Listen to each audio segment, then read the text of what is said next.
Vamos abrir a palavra do Senhor no Evangelho segundo escreveu Marcos, capítulo 15. Marcos 15, do versículo 42 ao versículo 47. Certo? O texto que relata, o texto onde o evangelista Marcos relata o sepultamento do nosso Senhor. Diz assim a palavra de Deus: Ao cair da tarde, por ser o dia da preparação, isto é, a véspera do sábado, vindo José de Arimateia, ilustre membro do Sinédrio, que também esperava o reino de Deus, dirigiu-se resolutamente a Pilatos e pediu o corpo de Jesus. Mas Pilatos admirou-se de que ele já estivesse morrido. E tendo chamado o centurião, perguntou-lhe se havia muito que morrera. Após certificar-se pela informação do comandante, cedeu o corpo a José. Este, baixando o corpo da cruz, envolveu-o em um lençol que comprara e o depositou em um túmulo que tinha sido aberto numa rocha.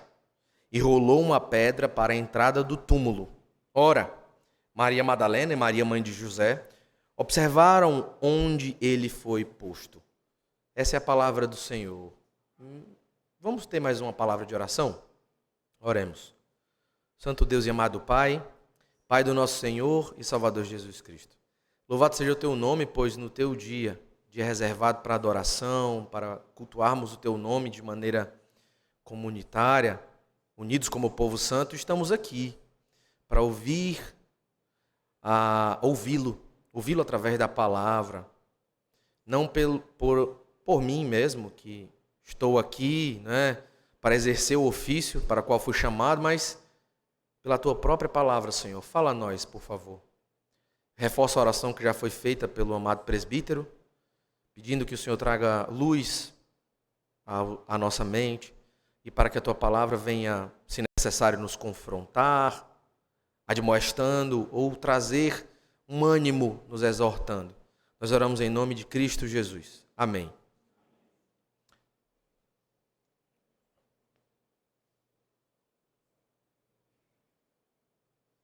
Amados irmãos,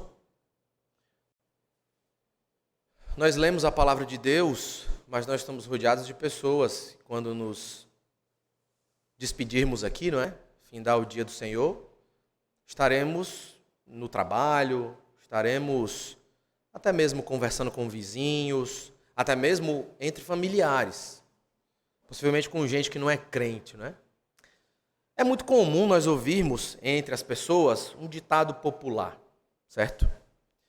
O ditado diz: a esperança é a última que morre. É comum isso. É compreensível até que tal frase seja utilizada para reconhecer talvez o esforço de alguém, algo nesse sentido. Bom, mas é certo que essa esperança morre. É essa aí que as pessoas utilizam no ditado popular, nessas expressões comuns. Morre. E quando essa esperança morre?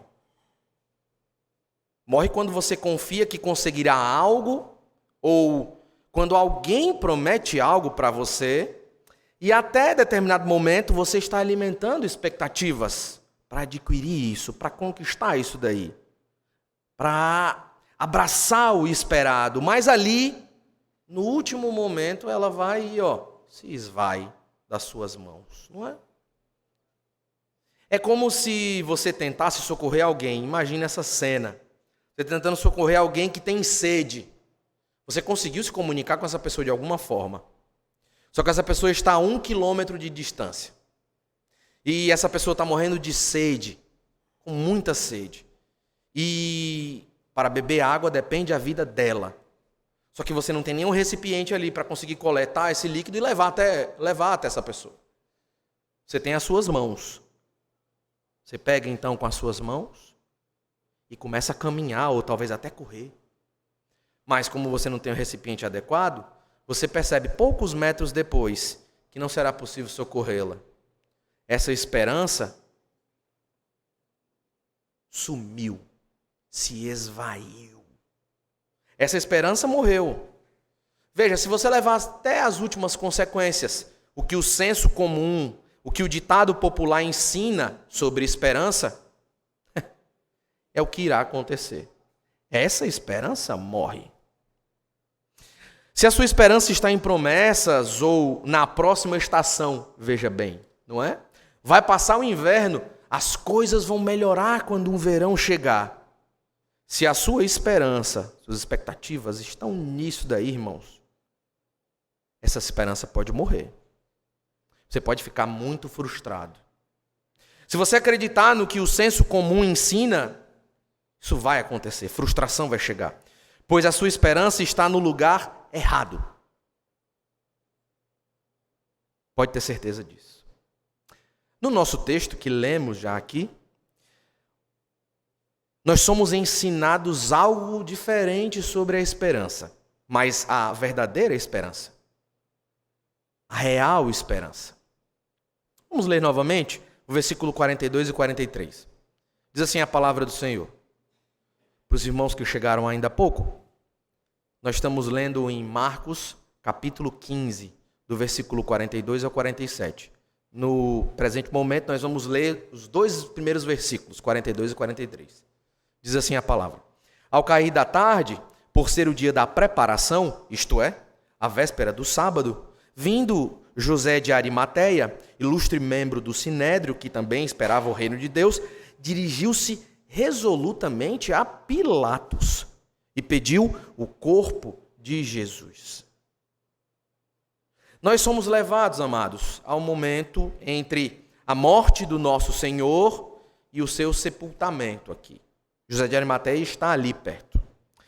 Um espaço de tempo que pode ter levado 3 horas, não é? O nosso Senhor, ele morreu às 15, ele expirou às 15, não é? E o Shabat começava às 18. José de Arimateia estava ali. Só que também tinha o Shabat, como judeu, para guardar o sábado, não é? Então ele tinha que correr com isso. Não é? Esse era o momento em que os judeus estariam cuidando do que usariam a partir das 18. Quando se iniciaria então essa festa judaica. A época, né? Jesus morreu e então surge esse personagem. Seu nome era José de Arimateia. Veja, de Arimateia não era o seu sobrenome. Não sei se os irmãos sabem, mas era o adjetivo que designava a sua origem. Ele era José, vírgula, de Arimateia. Bom, mas quem era esse José? Os evangelhos expõem uma biografia dele, mesmo que ele seja o personagem citado aqui, não é? Esse momento específico, não é? Nos sinóticos, nós temos que ele era, veja, eu vou citar algumas características coletadas nos sinóticos, né? Nos 4 evangelhos. Em primeiro lugar, ele era um homem de Arimateia. Isso pode significar alguma coisa? Veja, sim, pode ter certeza disso. Ele era de Ramá. Era a cidade que outrora fora a cidade de Samuel, na antiguidade. A cidade da tribo de Efraim. Você pode encontrar isso daí lá em 1 Samuel 1:1. Ele é originário dessa cidade, então veja, uma cidade de importância, não é? O que mais os evangelhos dizem sobre ele? Dizem que ele era um membro distinto do conselho. Que conselho, pastor? Não é sinédrio? A palavra sinédrio significa conselho. Mas veja que o sinédrio era um conselho que representava a suprema corte judaica ali. Mas perceba, note isso, ele não era somente um membro comum, não é? De um conselho representado por 71 homens. Um grande conselho, não é? Mas dentre os 71 indivíduos, ele era um membro preeminente. Alguém cujo conselho deve ter sido buscado por muitos. E também alguém cujas palavras no momento de julgamento, no momento conciliar, tinham peso. Nós estamos diante desse personagem. Esse era José. Os evangelhos dizem mais. Os evangelhos o apresentam como um homem rico. Mateus, no capítulo 27, versículo 57a, nos comunica isso. Agora veja, vamos fazer uma digressão aqui. Eu preciso fazer uma consideração sobre isso. Este é um personagem, um homem rico. Ele não era rico por ser uma pessoa bem de vida que estava no vermelho, ou pelo menos conseguia fugir disso. Era alguém que possivelmente, para ficar bem claro, era aquela pessoa que talvez tivesse o cartão black. Ele era um homem muito rico. Com isso, nós fazemos a digressão e eu quero comunicar algo interessante para os irmãos, importantíssimo, para você mergulhar mais na cultura do texto. Com certeza, Jesus abençoou os pobres, não é? No Evangelho de Lucas, capítulo 6, versículo 20, nos é comunicado isso. Jesus ele considerava sua obrigação e alegria pregar as boas novas aos pobres. Lucas também, no capítulo 4, versículo 18, deixa isso claro. Em cumprimento a profecias bíblicas. Vide Isaías 61, 1. Em determinado momento, Jesus queria que João Batista soubesse que os pobres estavam ouvindo o Evangelho. Veja que interessante.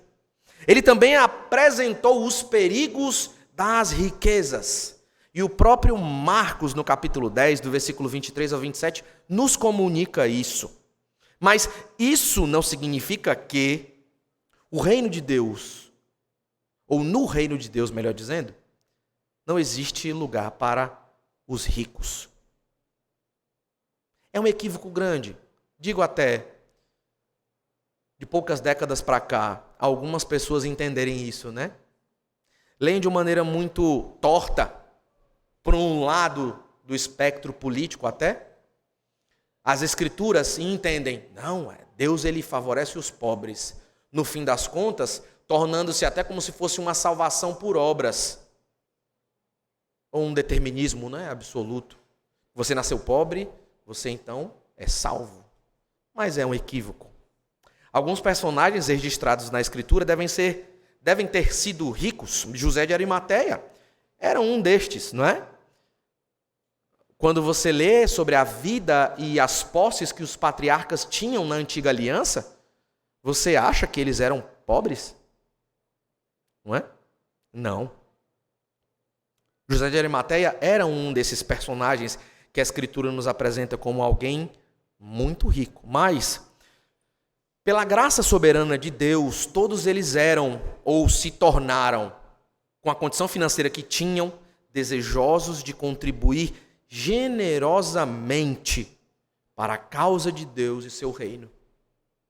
Não é? Mas veja que o lugar dos ricos no reino não é só um lugar pragmático. Eu preciso dos seus bens, então passa para cá, meu amigo. Não tem nada a ver com isso. Porque o reino de Deus não é para aqueles que estão com o bolso cheio ou com o bolso furado. O reino de Deus é para aqueles que têm o coração de fato transformado. Os evangelhos também nos apresentam ele como um homem bom e justo.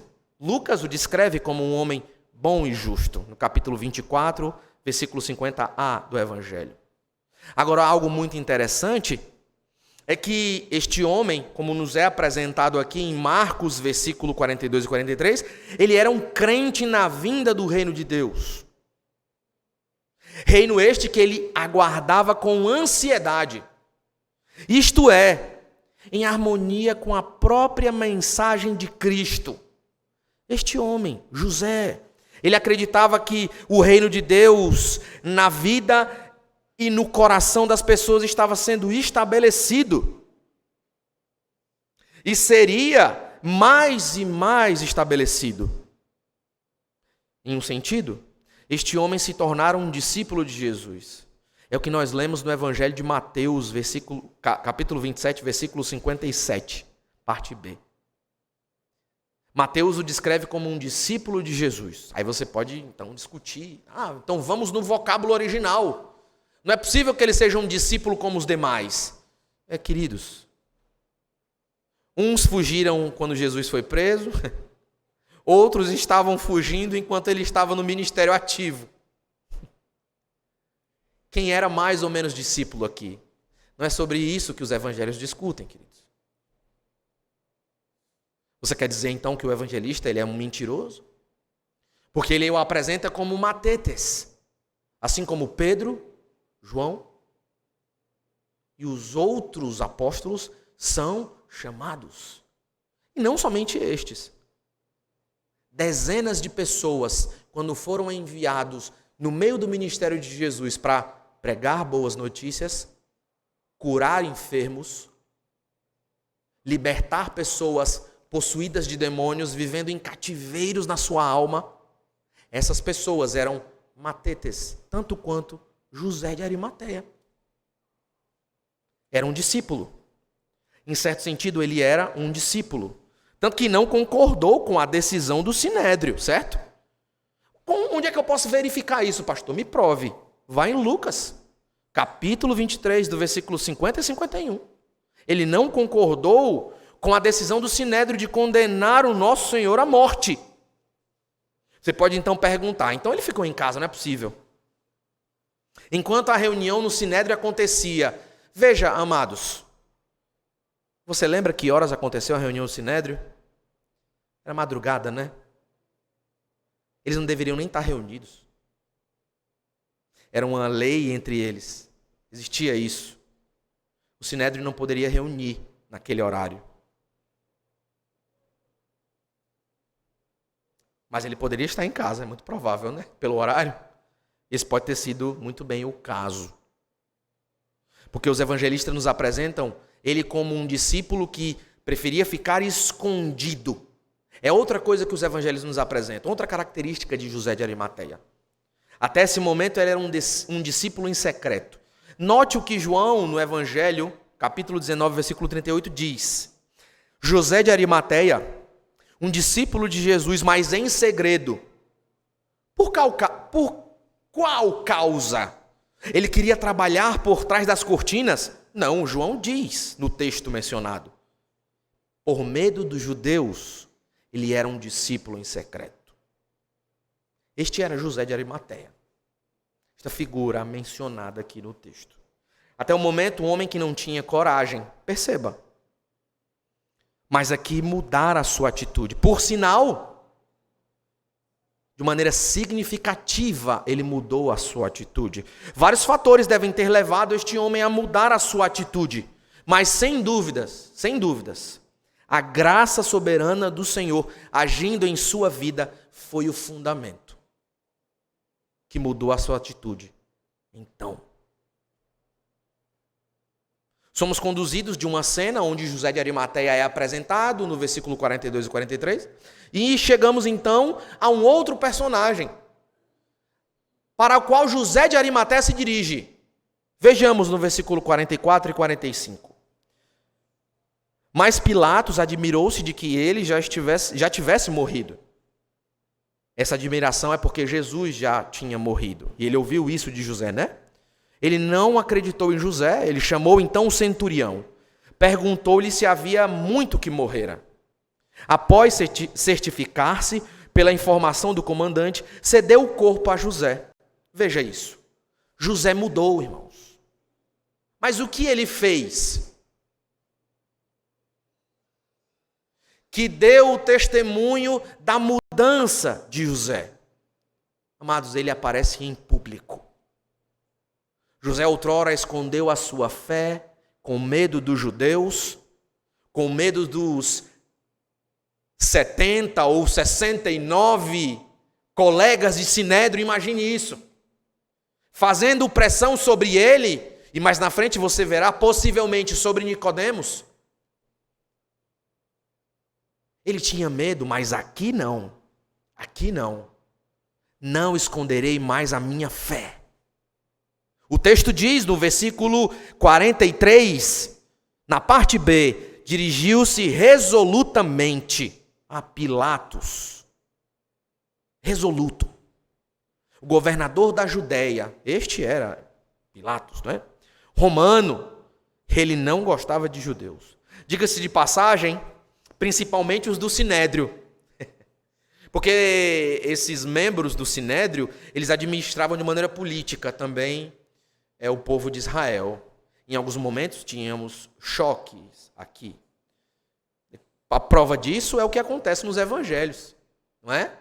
Os membros do Sinédrio levam o nosso Senhor à presença dele e falam: ele é um blasfemo, só que na verdade o pior é que ele se diz rei dos judeus, e ele está indo contra Roma, então vamos punir esse homem, não é? Puna-o. Ele então, ok, então vamos lá. Tem todo aquele diálogo, chega ao momento de puni-lo. Mas acontece algo curioso, né? Antes da crucificação do nosso Senhor, Pilatos havia determinado que uma placa fosse colocada, não é? Para deixar bem claro o motivo pelo qual ele foi crucificado. Ele é o rei dos judeus, né? Os membros do Sinédrio que estavam ali falaram: não, vamos mudar isso daí. Vamos mudar. Precisamos mudar. Provavelmente aquilo seria uma ofensa para eles. Mas Pilatos falou: não. Ele foi enfático. Não vou mudar. E então? O que é que vocês vão fazer? Não fizeram nada, óbvio. Agora este membro do Sinédrio se apresenta, diferente dos outros. Ele chega certo do que deve fazer. Sem titubear, ele está resoluto. Ele pede o corpo de Jesus. Agora veja, você pode pensar: então era possível que ele tivesse o corpo negado? Não era comum, tudo bem? Não era comum o corpo de algum morto ser negado pelo governador. Não era comum, até mesmo para um amigo, para um colega, não precisava ser alguém da família, mas levando em conta a pessoa que estava pedindo, ele poderia até negar, fazer vista grossa, ignorá-lo, mandá-lo embora. Os outros já receberam um não, porque o estavam importunando, não é? Mas talvez, suspeito, ele até viu a possibilidade de entregar logo o corpo para ele e falar assim: vamos nos livrar desse negócio, já deu muito problema, cuidar disso que esse homem ocasionou entre nós e os judeus, vamos parar com isso daqui. Tanto que a reação do governador foi diferente. Ele chamou o centurião e perguntou-lhe se havia morrido mesmo. Ele respondeu que sim. Ele até ficou admirado, pois normalmente essa morte é mais demorada. Tanto que era comum, não é? Ferirem os que estavam na cruz para acelerarem o processo, não é verdade? Bom, Pilatos então recebe a informação e então cede o corpo a José. É isso que acontece. Mas veja, que desde o versículo 42 até aqui o versículo 45, o que está em destaque é a ação de José de Arimateia. Nós estamos lendo uma narrativa. A narrativa ela tem uma construção muito certa. Não tem como você inventar e fazer firula, querer descobrir segredos. Não, é como está. José está agindo. Pilatos não iria até ele. Não iria mesmo. Provavelmente não sabia nem o nome dele. Mas Marcos nos apresenta. É José de Arimateia, um membro, um nobre, alguém do Sinédrio, um homem rico, um homem quisto. Estava ali resoluto, certo do que deveria fazer. Outrora eu me escondi, dessa vez não escondo mais. Nós chegamos então aos versículos 46 e 47, que dizem: este, José de Arimateia, baixando o corpo da cruz, envolveu-o em um lençol que comprara e o depositou em um túmulo que tinha aberto numa rocha e rolou uma pedra para a entrada do túmulo. Ora, Maria Madalena e Maria, mãe de José, observaram onde ele foi posto. Aqui nós temos o cumprimento da profecia em Isaías 53, versículo 9, que diz: designaram-lhe a sepultura com os perversos, mas com o rico esteve na sua morte, posto que nunca fez injustiça, nem dolo algum se achou em sua boca. Um versículo que para muitos pode estar até perdido, poucos têm ciência. Mas de fato, cumpre-se aqui a profecia, mais uma. E o fato que surpreenderia muitos Veja, um personagem que pouco é mencionado na história aparece aqui. E mais, ele aparece enfrentando as circunstâncias ao seu redor, nadando contra a maré.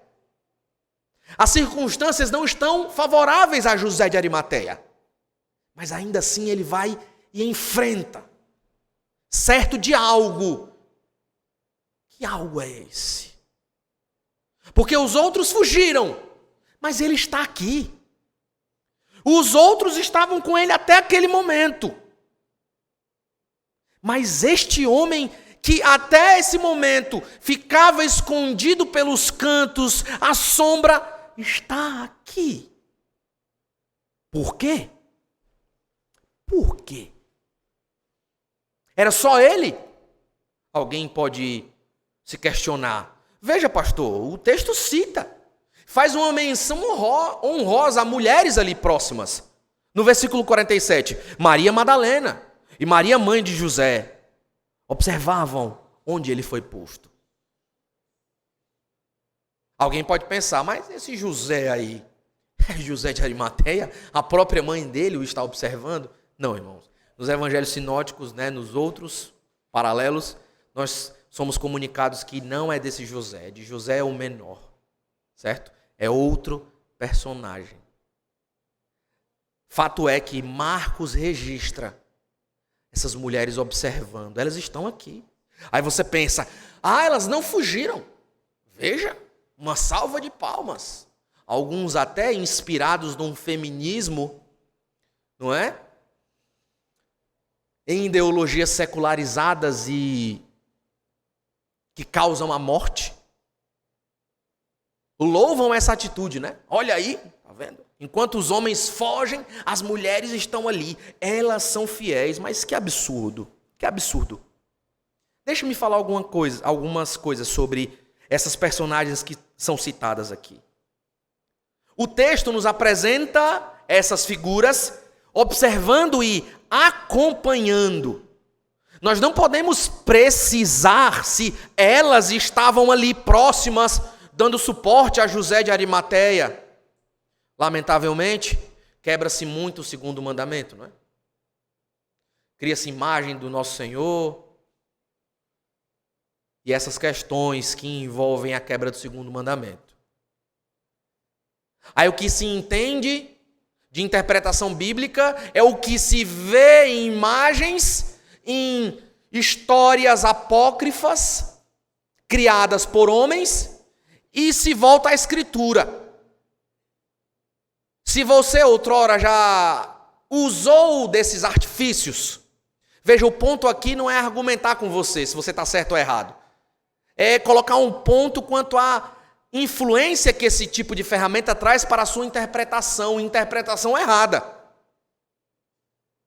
Você pode pesquisar uma boa parte dessas produções cinematográficas.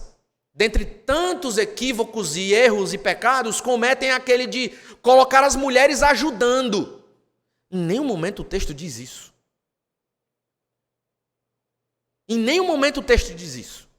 Você não pode dizer, o texto está dizendo, só porque elas estão ali. Negativo.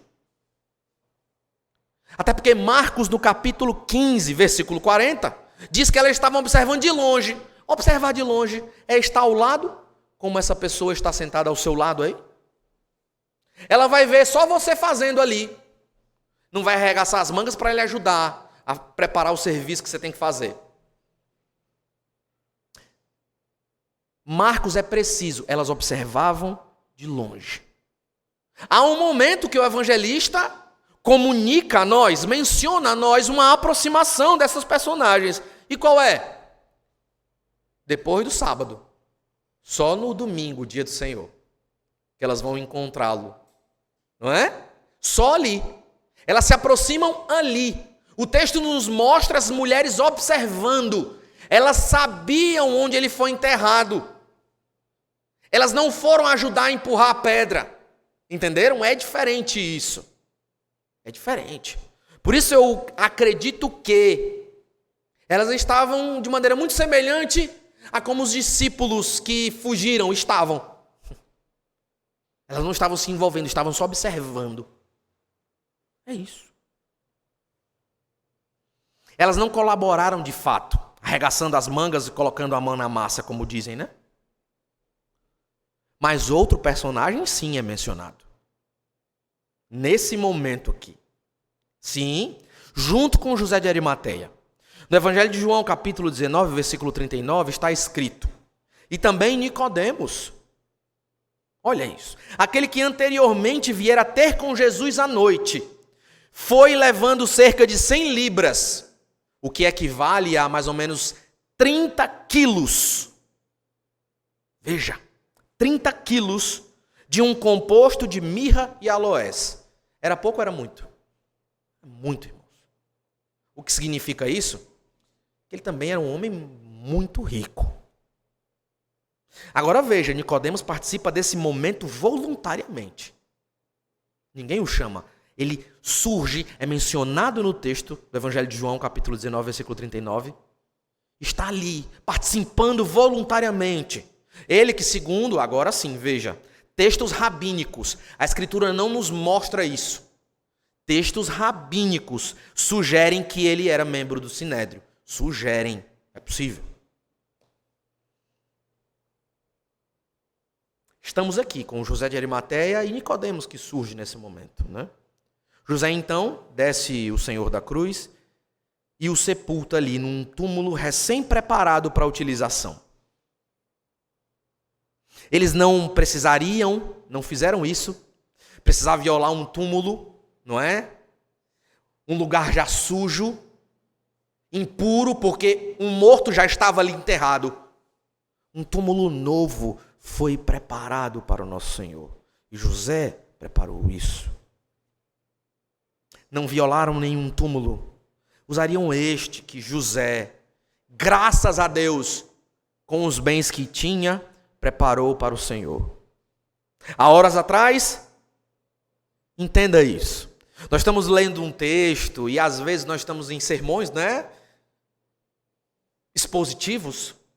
E os pastores estão pregando textos corridos, não é? Evangelhos, epístolas, né? Textos históricos e por aí vai.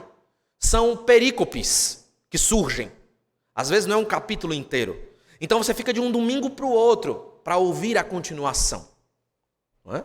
E às vezes, como eu aqui, um pastor que visita os irmãos, estou compartilhando esse texto, nós podemos fugir do que está acontecendo como pano de fundo. E o que aconteceu como pano de fundo? Há poucas horas atrás, o Senhor estava sendo humilhado.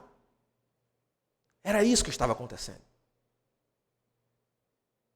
Sendo vítima de violência, de tortura, de escárnio, de zombaria de judeus e de gentios. Era isso que estava acontecendo. Há horas atrás, muitos, inclusive José de Arimateia e as mulheres à distância, haviam testemunhado a humilhação do nosso Senhor. E o ápice desta, a cruz. A cruz era tão humilhante, mas tão humilhante, e tornava o homem tão impuro que fosse colocado ali, que havia até lei civil veterotestamentária, que o indivíduo que foi pendurado no madeiro não poderia ficar de um dia para o outro ali, porque a terra se tornaria impura. Terra esta que o Senhor, nosso Deus, deu para o seu povo. Estavam ali os amigos, não é? Estavam ali os discípulos observando isso, a humilhação do nosso Senhor. Mas agora, Deus Pai preparava a sua exaltação. Começando, veja, pelo túmulo limpo, pelos olhos preparados para embalsamá-lo e colocá-lo no túmulo. Pastor, mas isso é tão... Meus irmãos, eram 30 quilos. 30 quilos. Era muito, muito ali. Homens poderosos estavam de maneira humilde preparando esse momento para o Senhor. Deus, o Pai, estava conduzindo esses personagens nesse momento para esse ato da exaltação do nosso Senhor. José de Arimateia era um destes homens que estava aqui. Por que ele voltou? Por que ele tomou coragem? Por que ele não fez isso antes? Amados, bom, tendo sido citada a profecia de Isaías 53:9, é compreensível, né? Que Deus estava no controle de todas as coisas. Estava agindo, conduzindo todas essas peças. Não é? O Senhor estava conduzindo cada passo que cada um deles dava. Mesmo que fosse à distância, como as mulheres. Ou os outros que fugiram. E José que tinha medo, mas agora não mais. Tudo aconteceria como havia sido predeterminado, meus irmãos. Tinha que ser assim. E graças a Deus a história deste homem muda. Ele torna pública a sua adesão à fé, tornando-se um discípulo de Cristo que não se esconderia mais, sem medo de fariseus ou até mesmo de ser expulso do sinédrio. Ele colocou aqui em xeque sua preeminência entre os homens. Por quê? Bom, essa mudança significativa se deu por fatores como a sua consciência. O nosso Deus é o único Senhor da consciência. E a palavra de Deus já estava na consciência deste homem. Ele poderia ir para um lado e para o outro, mas não tinha como escapar. Deveria ser assim. Deveria ser assim. Outro fator, as memórias das palavras e atos de Jesus nos dias anteriores. Imagine isso. Especialmente as palavras do nosso Senhor enquanto estava na cruz e os milagres acontecidos no Calvário. Milagres, sim. Milagres. A terra tremer, todo o céu enegrecer. Ele estava ali testemunhando tudo isso. Veja que esperança está relacionada à espera. Espera esta que levou o servo do Senhor chamado Simeão, no capítulo 2 do Evangelho segundo Lucas, do versículo 25 ao 35, a visitar todos os dias, sem falta, o templo. E de visita a visita alimentava ali a esperança de tomar em seu colo a consolação de Israel. E foi assim que o Senhor fez. O interessante é que o mesmo vocábulo usado para Simeão é usado também com José de Arimateia, quando o evangelista Marcos diz que ele esperava o reino de Deus. A mesma espera que Simeão tinha lá, e tomou o nosso Senhor ainda bebê no colo, e então o Senhor o tomou para si, era a espera e a esperança que estava no coração de José de Arimateia, meus irmãos. Mesmo diante da morte do nosso Senhor, a dispersão dos seus discípulos mais próximos, ele foi até o Mestre, lembrando-se possivelmente das palavras de Jesus, quando disse que morreria e ressuscitaria. Como isso não estaria gravado na memória deles? Se o Senhor repete 3 vezes, a primeira é mais constrangedora delas, não é? Tanto que o Senhor repreende Pedro, mas ele repete uma segunda e repete uma terceira. Como esquecer-se disso? Jesus não disse somente que morreria, ele disse: eu ressuscitarei ao 3º dia. Amados, a esperança estava ali e o levava a esperar, confiando na palavra do nosso Senhor Jesus Cristo. Aqui está o nosso texto, apresentado. Tendo sido apresentado, eu quero fazer considerações de maneira brevíssima. apresentando lições sobre a esperança, e esta que não morre. Esta esperança não morre. Sabe por quê? Porque o nosso Senhor está vivo. A primeira lição é a seguinte: comunique a esperança a todos. Comunique a esperança a todos. Pobres ou ricos, homens ou mulheres, adultos ou crianças, jovens ou idosos, comuniquem a todos. Paulo diz em Gálatas 3:28, de Sarte, não pode haver judeu nem grego, nem escravo nem liberto, nem homem nem mulher, porque todos vós sois um em Cristo Jesus. Ele não faz acepção de pessoas. Mas você pode até pensar assim: eu não vou perder meu tempo com este ou aquele indivíduo. Assim como a esperança em Cristo de redenção hoje é certa, o fato da obra ser completada na vida de todos os eleitos também é. E nós não sabemos quem são estes, não é? Somente um pode abrir o livro, desatar-lhe os selos e ler os nomes ali. E nós não somos este, não é verdade, amados? Somente Ele pode fazer isso. O maravilhoso é que Ele é gracioso. Ele é gracioso. Está escrito em Filipenses 1:6. Paulo diz: estou plenamente certo de que aquele que começou a boa obra em vós há de completá-la até o dia de Cristo Jesus. Vê que esperança maravilhosa.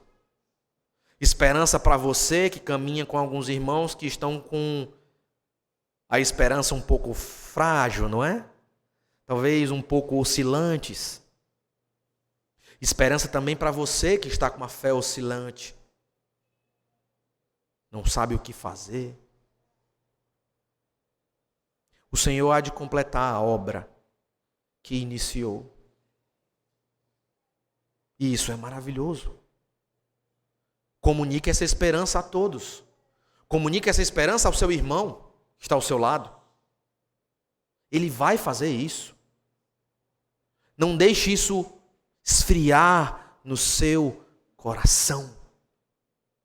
Como eu não deixo isso esfriar no meu coração? Pastor, ouvindo a palavra do Senhor e comunicando a palavra do Senhor, que traz esperança. Como? Veja, enquanto alguns caminhavam na estrada de Emaús, o Senhor os encontrou. Em determinado momento, ao ouvirem suas palavras, o que aconteceu? O coração deles se aqueceu. Amados irmãos, comunique a esperança a todos.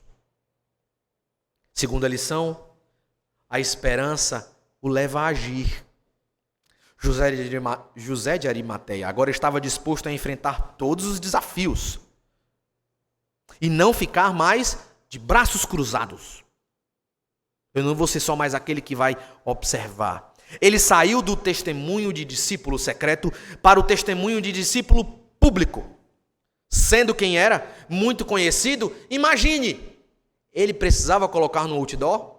Agora sim, todos vão saber. O Cristo é o meu Senhor. Não precisava. Sendo quem era, ele não precisava. Vejam, é por isso que ele se escondia. Porque ele era um homem muito público mesmo. Mas, perceba, José de Arimateia, ele não se limitou a declarar a fé, ele agiu. O que aconteceu? Ele foi até Pilatos. De Pilatos, ele foi até a cruz pública ali. Membros do Sinédrio estavam ali e ele tirou o Senhor da cruz, fez todo o necessário e o colocou ali, no túmulo. Meus amados, ele não estava preocupado nesse momento aqui. O que que vão falar de mim? Não, eu não posso mais esconder a fé que eu declaro. Não serei mais um discípulo às escuras, às escondidas. Quero que todos vejam. Perceba como isso é glorioso. O próprio Senhor Jesus Cristo comunica isso no Sermão da Montanha. Talvez os queridos lembrem. Em Mateus 5, versículo 16, ele diz que as nossas obras não podem ser escondidas. Pelo contrário, elas têm que ser expostas.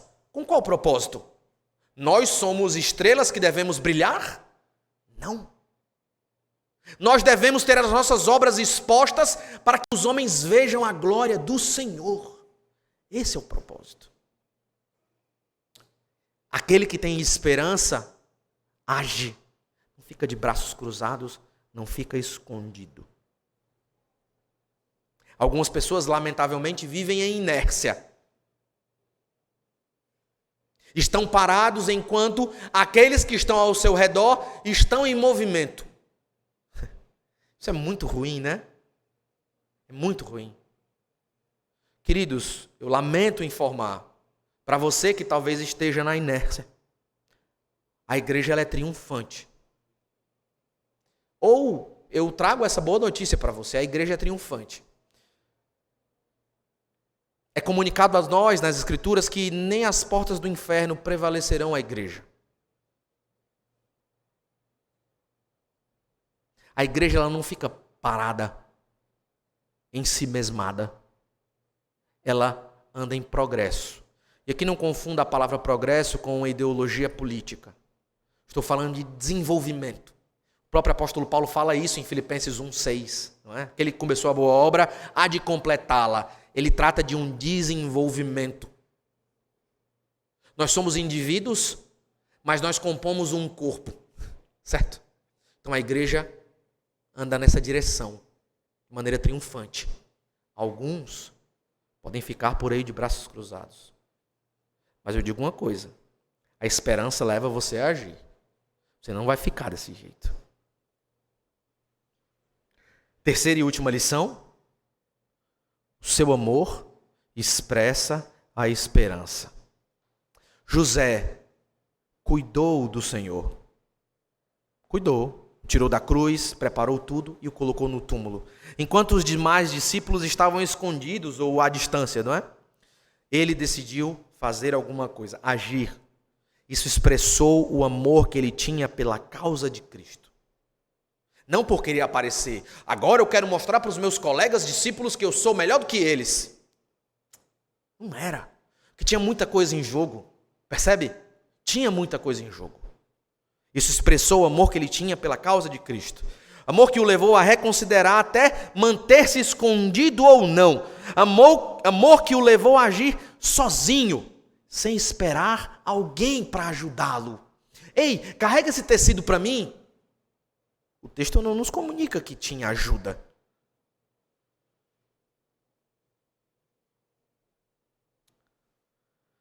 Levando em consideração que todos estavam com medo, pois a repressão contra os discípulos de Jesus parecia ser iminente, ele foi um homem muito corajoso e de fato ele demonstrou o amor pela causa de Cristo. E se eu tiver que morrer? E se acontecer comigo o que aconteceu com o meu Senhor? Pouco importa. Pouco importa. Pouco importa o que pensam de mim, o que vão pensar de mim por aí. Cabe a mim ser fiel ao meu Senhor. É isso. Você tem expressado o seu amor pelo Senhor? Dessa forma tem sido zeloso, cuidadoso com as coisas que o Senhor confiou a você? Os irmãos têm sido zelosos com tudo que o Senhor confiou a vocês como igreja? Veja. O cuidado com que temos aqui, os presbíteros e diáconos cuidam, não é? Das instalações da igreja, desse espaço que se tem para culto, maravilhoso. Mas e os membros, não é? Que ofertam 10%, às vezes fazem uma oferta mais especial e um pouco maior, e louvado seja Deus por isso. Mas o seu cuidado é só esse? Você está zelando também nos corredores de cuidar de algum irmão faltoso? Ah, pastor, mas isso é tão cansativo. Quando vejo o irmão com uma falta aqui ou ali, ou o irmão com alguma dificuldade de compreender isso ou aquilo, é tão difícil, pastor. Difícil o quê? Ser fiel ao que a Escritura diz, que nós devemos sustentar uns aos outros, suportar uns aos outros, socorrendo uns aos outros. E veja que o apóstolo Paulo, em Gálatas 6, fala que aquele que está faltoso na fé precisa ser suportado. E a ideia de suporte ali é como se fosse uma muleta sustentando até recuperar-se. Essa é a ideia. É difícil, não é? Às vezes dá o ombro para o irmão. Mas veja, Cristo morreu na cruz por esta causa. Não foi por suas causas particulares. Não foi. Concluindo, amados, a esperança não morre. Aqui está em Cristo. Você será paciente em todo e qualquer momento, seja sob pressão no trabalho, passando por injustiças, até mesmo em casa, com um cônjuge que não é convertido, enfim, sob qualquer circunstância, a esperança em Cristo não morre. Ela pode esmorecer, como noutro momento, com o próprio José de Arimateia. Imagine, talvez vários Josés de Arimateia no meio da igreja, não é? Agora imagine pastores e presbíteros e diáconos e irmãos que são, de fato, espirituais, como o apóstolo Paulo fala em Gálatas 6, dando de ombros e falando assim, eu não vou me preocupar com esse, é mais um José de Arimateia, deixa ele morrer na sombra. Que o Senhor tenha misericórdia de nós, não é? Essa esperança pode até esmorecer quando você olha para alguém, ou talvez no seu coração. Mas ela não morre. Por quê? Porque Cristo vive. Em 2 Coríntios 5:7, o apóstolo Paulo diz: visto que andamos por fé e não pelo que vemos, os eleitos do Senhor seguirão confiando nele e não temerão aqueles que ao seu redor podem porventura correr com cavalos, não é? Como fala o profeta Jeremias.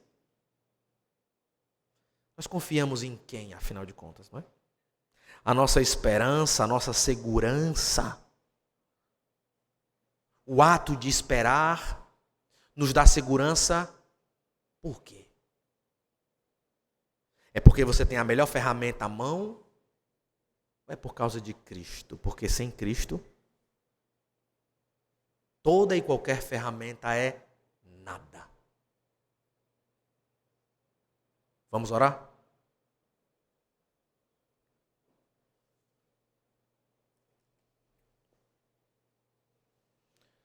Santo Deus e amado Pai, Pai do nosso Senhor e Salvador Jesus Cristo, louvamos o teu santo nome, pois através da palavra somos instruídos. Que essa lembrança da esperança que está em Cristo traga alegria aos irmãos entristecidos aqui. Talvez um irmão que esteja um pouco atarentado até, como outrora estava Marta, para que então esse irmão tenha luz, tenha clareza nos seus passos, através de ensinamentos bíblicos, e possa então ajeitar os seus passos. Nós rogamos ao Senhor que sonde os nossos corações. Veja se há algum caminho mau, Senhor. Nós oramos como salmista, pedindo que o Senhor nos guie pelo caminho reto, o caminho justo.